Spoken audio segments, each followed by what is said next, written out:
Hey everyone, Timbermaster here, and right now there are a lot of people who are trying to lose weight, tone up, lean out, and that's why in this video we are going to be talking about 5 steps to lose weight fast. And you know what?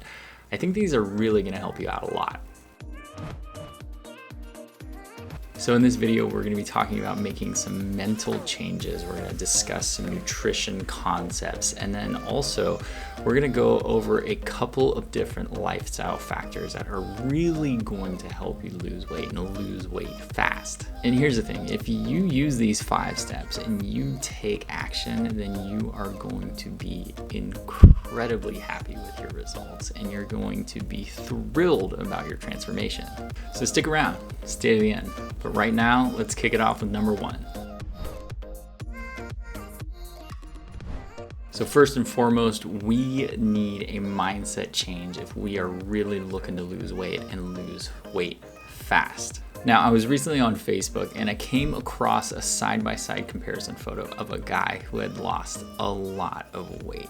And he looked really good. You could tell that he put quite a bit of work in, but his caption was what really resonated with me. And he didn't say anything about how much weight he lost. The only thing that he said was, the only difference between the 2 guys in this photo, the one on the left and the one on the right, was a mindset change.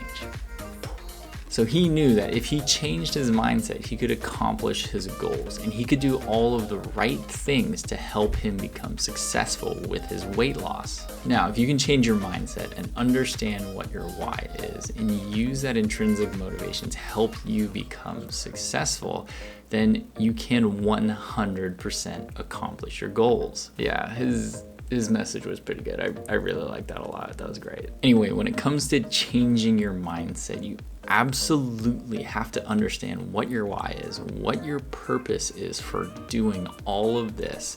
Because if you don't have a why, the likelihood of you achieving success is not going to be very high. Now, when determining what your why is going to be, well, that is going to be up to you. My recommendation is that it should be something that's so important to you, something that's so motivational and inspiration that failure is essentially just not an option at all. And once you've figured out what your why is, you need to think about this every single day. Think about it when you wake up. Think about it when you go to bed. Think about it when you're having a really terrible day. Think about it when you're having a good day. Keep you motivated, keep you inspired. But you need to use this as a tool to help you make all of those changes so you can make your life better or so you can make someone else's life better.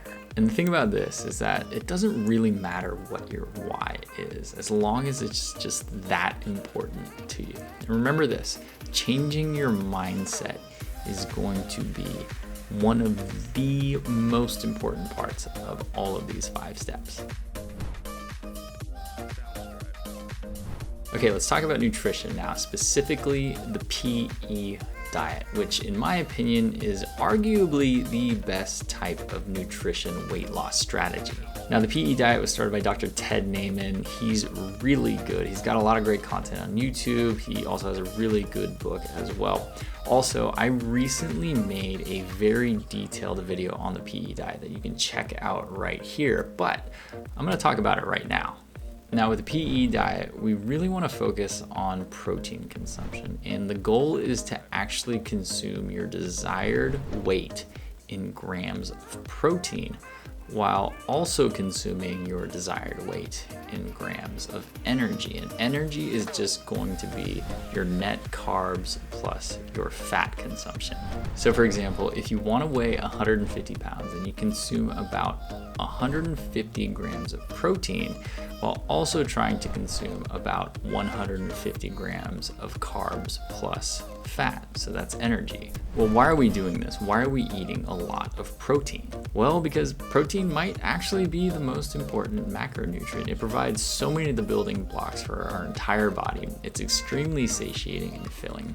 And we as humans also have a fairly high protein satiety drive, meaning that we essentially just eat food until we have met our protein requirements. Now the goal here again is to prioritize protein consumption, and as a result we are kind of just going to naturally start to consume less energy. So we'll just start consuming less carbohydrates and less fat. And this is a good thing because it's been that consumption of carbohydrates and fat, especially together, but primarily the refined carbohydrates and the refined oils that have actually caused us to gain weight over time. And I'm going to talk about some of that right now. Now, something that works incredibly well with the PE diet is to heavily reduce carbohydrate consumption, primarily sugar and refined carbohydrates, which are essentially just the processed and ultra processed carbs. Well, why is this important though? So we have this energy storage hormone called insulin, and carbohydrates, primarily refined carbohydrates, will cause insulin levels to be elevated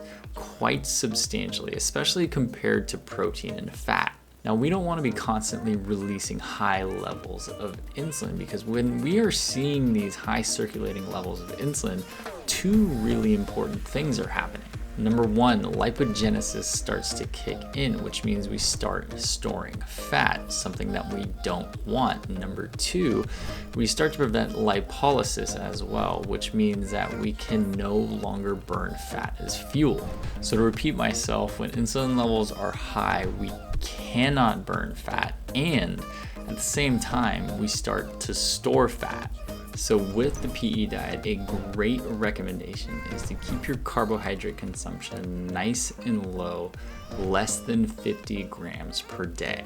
So overall, what we're going to be doing is prioritizing protein, reducing carbohydrates, and then filling the rest in with fat. Now the PE diet works really well. It's definitely worth giving a shot. Highly recommend it. Now let's jump into number 3. Now we have to try and eliminate our consumption of refined oils and vegetable oils as much as possible. So I actually just made a video about this, which you can check out right here. But vegetable oils are really bad. They're pro-inflammatory, they're very unstable, and they actually create energy dysfunction in our little organelles in all of our cells called mitochondria.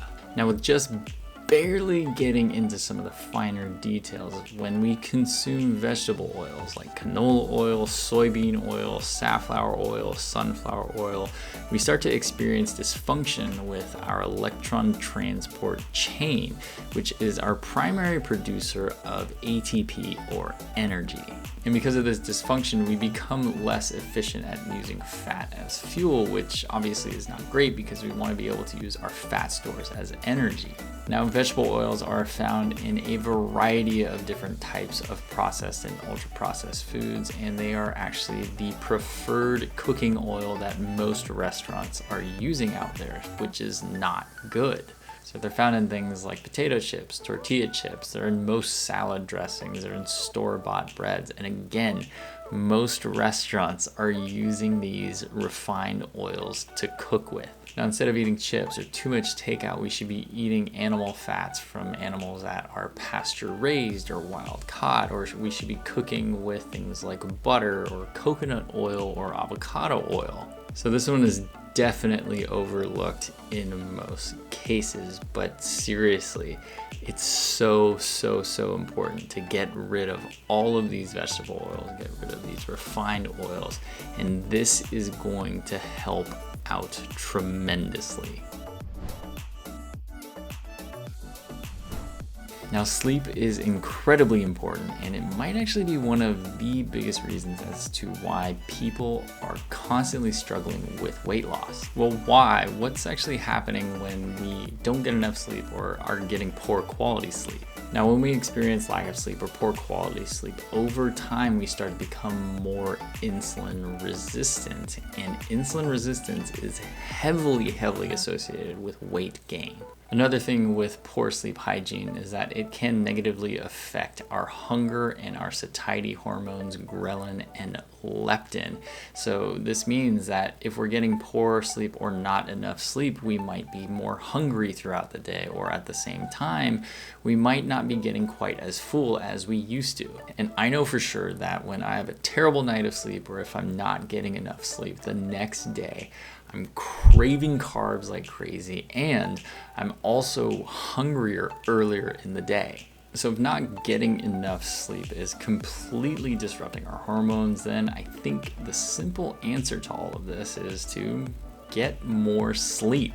All we need to do is just get 7 hours of sleep. If you can get more, then that's even better. And this is going to positively impact a bunch of different hormones in your body that are going to help out with your weight loss. In full transparency, it's one of the most important things you can do when it comes to losing weight.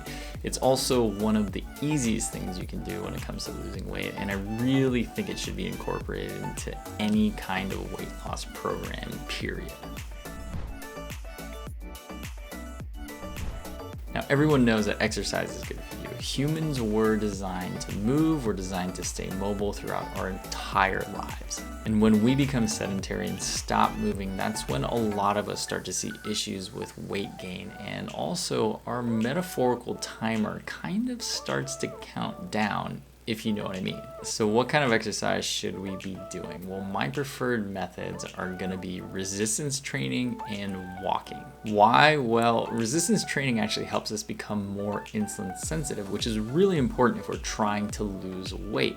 Another thing that resistance training does is it helps us grow bigger and stronger muscles. And big and strong muscles are two very good predictors for longevity. So resistance training can help you lose weight and also help you live longer. And what about walking though? Well, walking is incredible exercise. It's low impact, it helps you relieve stress, and almost everyone can do it. Actually, almost everyone can do resistance training too. So both of these exercise types are very, very versatile.